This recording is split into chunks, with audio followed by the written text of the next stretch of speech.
Oi, gente, tudo bem? Bom, hoje eu venho falar aqui um pouco sobre a consagração que a gente pode fazer das nossas vidas à Nossa Senhora, né? E o que que é isso, né? Do que se trata, como fazer também. E eu vou falar um pouquinho também sobre o livro do Tratado da Verdadeira Devoção à Santíssima Virgem, do São Luís Maria Grignion de Montfort.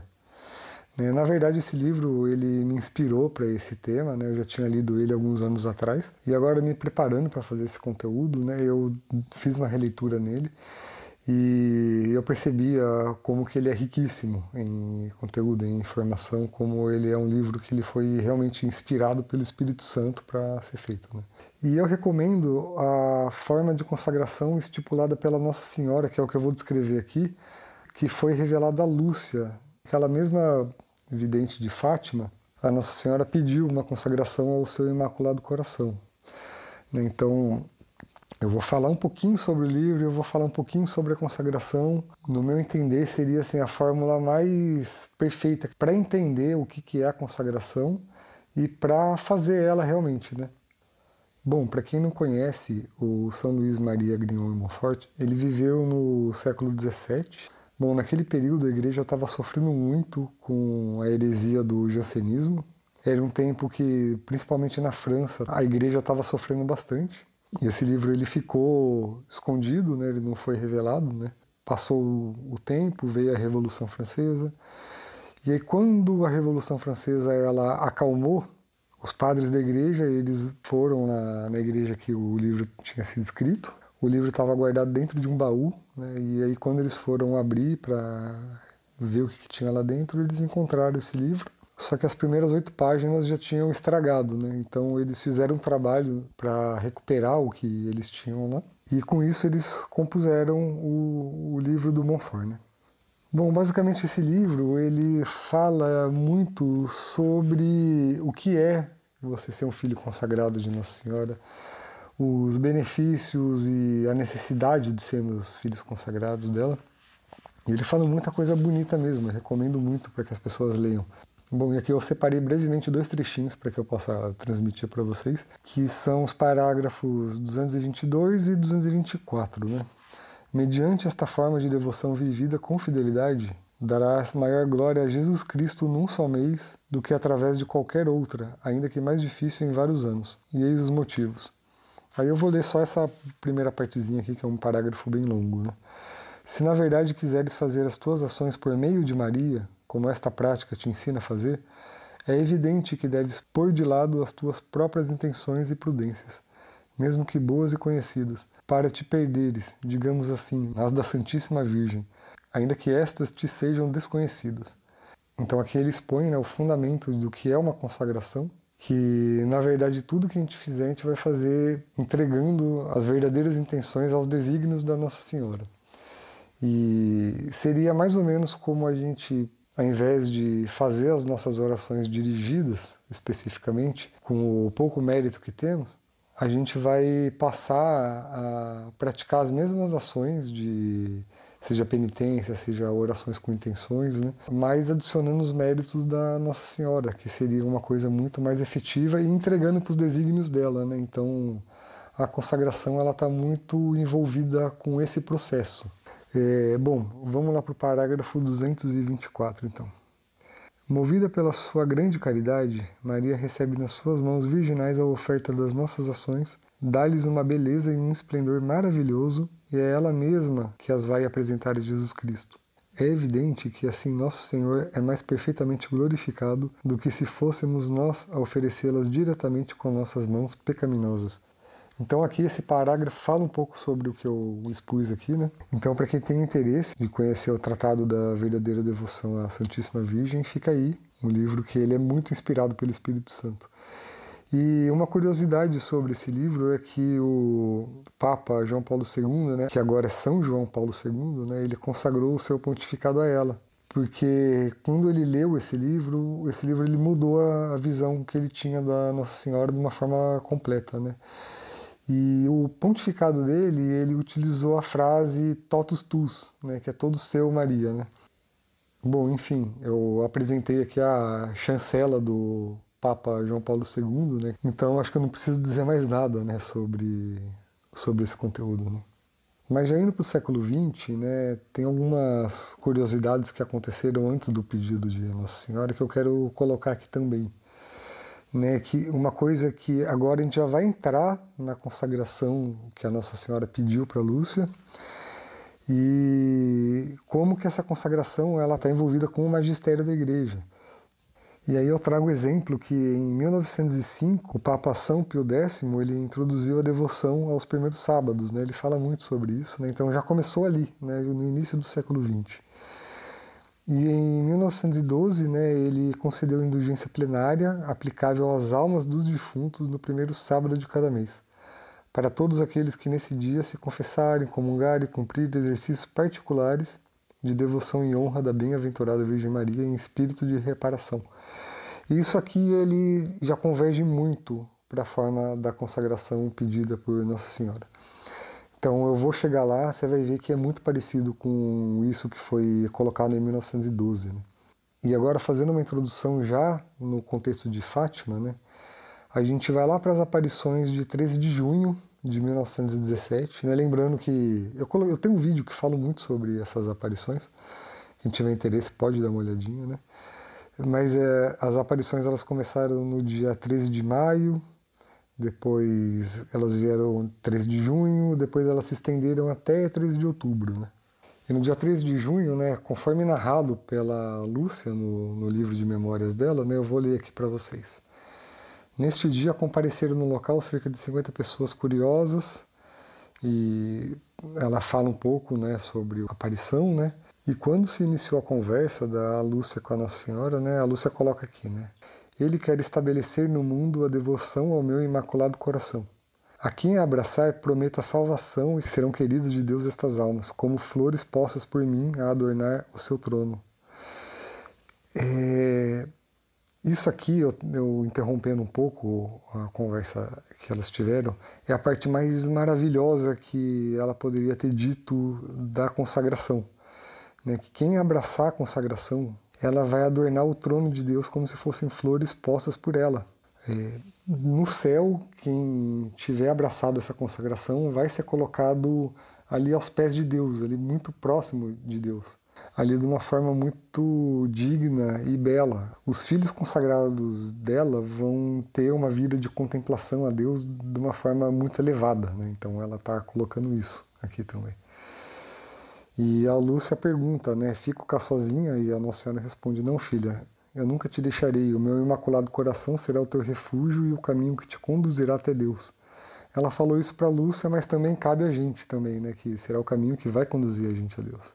E um pouco mais à frente, a Lúcia ela vê que à frente da palma da mão da Nossa Senhora estava um coração cercado de espinhos, e ela compreendeu que era o imaculado coração de Nossa Senhora, que ele era ultrajado pelos pecados da humanidade que queria reparação. E depois dessa visão, a Nossa Senhora ela subiu aos céus, né? E essa visão que ela teve, inclusive, é inspiração para uma imagem, né, da Nossa Senhora que ele é o Imaculado Coração de Maria, mas aparecendo sob a forma de espinhos, ele faz uma referência muito forte ao Sagrado Coração de Jesus. Então ele também ganhou a conotação de Sagrado Coração de Maria também, por conta disso, né? Que o Imaculado Coração de Nossa Senhora se entrelaça de uma forma indissociável ao Sagrado Coração de Jesus também, né? E já no mês seguinte, no dia 13 de julho, né? A Nossa Senhora aparece novamente para os 3 pastorinhos e a Lúcia narra no livro dela, né? Sacrificai-vos pelos pecadores e dizei muitas vezes, em especial, quando fizerdes algum sacrifício. Ó Jesus, é por vosso amor, pela conversão dos pecadores e em reparação pelos pecados cometidos contra o Imaculado Coração de Maria. Então é o que a Nossa Senhora pede pra gente, né? Então entram lá as revelações, né? Que seriam os conhecidos 3 segredos de Fátima, né? E primeiro ela fez a revelação do inferno e em seguida ela vai falar sobre o Imaculado Coração dela, né? Então ela narra aqui, né? O que a Nossa Senhora colocou nessa visão. Vistes o inferno, para onde vão as almas dos pobres pecadores. Para salvar, Deus quer estabelecer no mundo a devoção ao meu imaculado coração. Se fizerem o que disser, salvar-se-ão muitas almas e terão paz. A guerra vai acabar, mas se não deixarem de ofender a Deus, no reinado de Pio XI, começará outra pior, Quando virdes uma noite alumiada por uma luz desconhecida, sabei que é o grande sinal que Deus vos dá de que vai punir o mundo de seus crimes, por meio da guerra, da fome e de perseguições à Igreja e ao Santo Padre. Fazendo uma pausa aqui no texto, né, em outro vídeo eu falei muito sobre esse trecho e como que isso realmente aconteceu, né? Eles estavam no contexto da Primeira Guerra Mundial, e essa luz que ela fala à noite foi uma aurora boreal que tomou conta da Europa inteira e tal, e depois veio a Segunda Guerra, né? Mas vamos lá. Então, né, ela falou sobre os castigos, né, e ela continua. Para impedir, virei pedir a consagração da Rússia a meu Imaculado Coração e a comunhão reparadora nos primeiros sábados. Se atenderem aos meus pedidos, a Rússia se converterá e terão paz, senão espalhará seus erros pelo mundo, promovendo guerras e perseguições à Igreja. Os bons serão martirizados, o Santo Padre terá muito que sofrer, várias nações serão aniquiladas. Por fim, o meu Imaculado Coração triunfará. O Santo Padre consagrar-me-á à Rússia, que se converterá e será concedido ao mundo algum tempo de paz. Em Portugal se conservará sempre o dogma da fé. Então aqui ela deixa, né, para Lúcia a necessidade de fazer a consagração do Papa à Rússia. A contraparte disso é a parte dos fiéis e devotos de Nossa Senhora fazer a consagração ao Imaculado Coração dela, né? Então você tem uma parte que é da Igreja e uma parte que é dos fiéis também. E agora eu vou entrar aqui com a parte dos fiéis, né? E no dia 10 de dezembro de 1925, na cidade de Pontevedra, lá na Espanha, a Lúcia estava em um convento, né, e a Nossa Senhora apareceu para ela, né? E ao lado, em uma nuvem luminosa, o menino Jesus. E a Nossa Senhora de novo mostra o coração cheio de espinhos, né? E nesse momento o menino Jesus começou a falar com a Lúcia, né? Tem pena do coração de tua Santíssima Mãe, que está coberto de espinhos que os homens ingratos a todos os momentos lhe cravam, sem haver quem faça um ato de reparação para os tirar. E aí a Nossa Senhora continua. Olha, minha filha, o meu coração cercado de espinhos que os homens ingratos a todos os momentos me cravam, com blasfêmias e ingratidões. Tu, ao menos, vê de me consolar e diz que todos aqueles que durante 5 meses, ao primeiro sábado, se confessarem recebendo a Sagrada Comunhão, rezarem um terço e me fizerem 15 minutos de companhia meditando nos 15 mistérios do Rosário, com o fim de me desagravar, eu prometo assistir-lhes na hora da morte com todas as graças necessárias para a salvação dessas almas. Então aqui a promessa que a Nossa Senhora faz para a gente, ela não é pouca coisa, ela é gigantesca. E em 15 de fevereiro de 1926, o menino Jesus aparece de novo à Lúcia, lá em Pontevedra ainda, e esclarece mais acerca da consagração, né? Só recapitulando, né, a fórmula da consagração, nos dias próximos dessa primeira missa, você tem que se confessar, né? Não precisa falar nada para o confessor, é só colocar isso dentro do seu coração, que é uma confissão voltada para a reparação do Imaculado Coração de Nossa Senhora. Nessa missa você tem que comungar, né? Ou seja, você tem que estar em estado de graça. A missa ela tem que estar voltada, né, para a reparação do Coração de Nossa Senhora.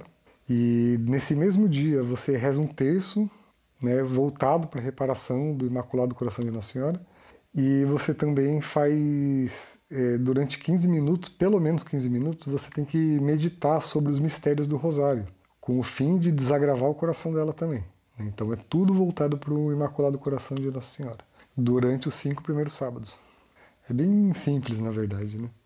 E a Lúcia colocou isso ao confessor dela, né? E ele, intrigado, ele perguntou para ela, né? Por que de 5 sábados, não 7, não 9, né? E ela não soube responder. E ela foi buscar essa resposta. Então ela começou a meditar sobre isso, começou a tentar entender. E esse entendimento ele veio com uma aparição de próprio Jesus Cristo a ela. E ele fala para ela, né? Minha filha, o motivo é simples. São 5 as espécies de ofensas e blasfêmias contra o Imaculado Coração de Maria. E são elas. A primeira, as blasfêmias contra a Imaculada Conceição. A Imaculada Conceição é a Nossa Senhora concebida sem pecado, né? Então, existem blasfêmias contra isso, principalmente da parte dos protestantes e racionalistas, né? Então, eles criticam muito essa parte e isso ofende o coração de Nossa Senhora. A segunda parte é contra a virgindade dela. A terceira ofensa é contra a maternidade divina, recusando ao mesmo tempo recebê-la como mãe dos homens. A quarta ofensa é os que procuram publicamente infundir no corações das crianças a indiferença, o desprezo e até o ódio para com esta Imaculada Mãe. Então, seja da parte de militantes socialistas, de ateus, de pessoas de outras religiões, de protestantes, existe esse empenho muito grande dessas pessoas de colocar no coração das crianças, que é um coração puro, uma rejeição à Nossa Senhora. E a quinta ofensa é a seguinte: os que a ultrajam diretamente nas suas sagradas imagens. Eis, minha filha, o motivo pelo qual o Imaculado Coração de Maria me levou a pedir essa pequena reparação, e em atenção a ela, mover a minha misericórdia ao perdão para com essas almas que tiverem a desgraça de a ofender. Então, realmente, os 5 sábados, ele, de nossa parte, é uma coisa que, quando você toma consciência disso, você vê a necessidade da consagração. Mais ainda de nossas orações elas terem mérito, esse tipo de coisa, é a reparação ao coração de Nossa Senhora. Esse é o foco de tudo. E lembrando, né, que você não está ofendendo só o coração de Maria, mas também o Sagrado Coração de Jesus, né? E nos dias de hoje, esse tipo de ataque, ele está assim, solto no mundo, né? Então, isso foi feito no início do século XX. Né? Nos dias de hoje, a apostasia ela cresceu muito mais e as ofensas a Deus elas cresceram muito mais. Né? E com as ideologias espalhadas no mundo, menos ainda as pessoas estão voltadas para Nossa Senhora. E existe um registro também da irmã Lúcia, que em 27 de maio de 1943, ela mandou uma carta para o Dom Manuel Maria Ferreira da Silva, né, um arcebispo de Gurza. E lá ela fala, né, sobre o poder e eficácia sobrenatural da devoção. Né? E ela coloca o seguinte: os Santíssimos Corações de Jesus e Maria amam e desejam este culto para com o coração de Maria, porque deles se servem para atrair todas as almas a eles. E isso é tudo o que desejam, salvar as almas, muitas almas, todas as almas. Nosso Senhor me dizia há alguns dias: desejo ardentemente a propagação do culto e da devoção ao coração de Maria, porque este coração é o imã que atrai as almas para mim, a fornalha que irradia na terra os raios de minha luz e de meu amor, fonte inesgotável de onde brota na terra a água viva de minha misericórdia. Então, aqui é muita coisa para a gente mesmo. Quando a gente coloca a devoção ao Imaculado Coração de Maria, na verdade a gente está acessando diretamente a misericórdia de Jesus Cristo para com a gente. Então é um caminho de santidade, é um caminho de salvação que ele é assim fortíssimo, ele é absurdamente forte. E a gente acabou se esquecendo disso ao longo dos anos, né? Então essa devoção ela é importantíssima para a gente. Né? E só relembrando também, né, que nessas aparições de Fátima, anteriormente a essas aparições, houveram algumas aparições do Anjo de Portugal aos pastorinhos. E a eles foram ensinadas algumas orações também de reparação ao Sagrado Coração de Jesus e ao Imaculado Coração de Maria, que conversa muito também com a misericórdia de Deus que foi revelada a Santa Faustina na Polônia alguns anos depois. Né?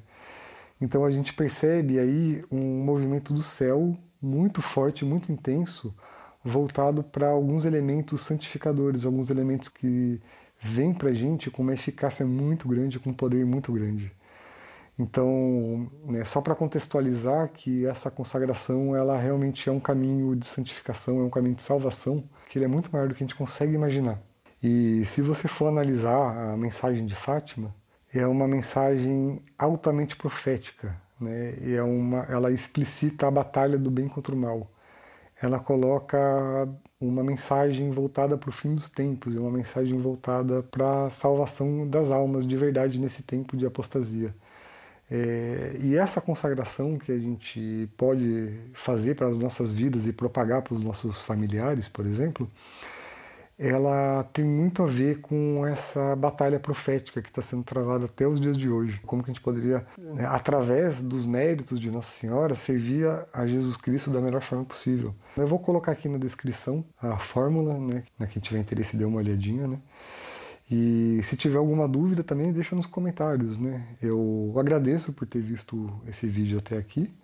Eu vou ficando por aqui. Eu espero que eu tenha te ajudado, né, em alguma coisa, eu tenha te esclarecido alguma coisa sobre a consagração. Recomendo muito que faça, porque ela vai mudar a tua vida. Se gostou do vídeo, deixa um joinha. Se quiser seguir o canal, eu agradeço muito. E até a próxima, se Deus quiser. Tchau, tchau.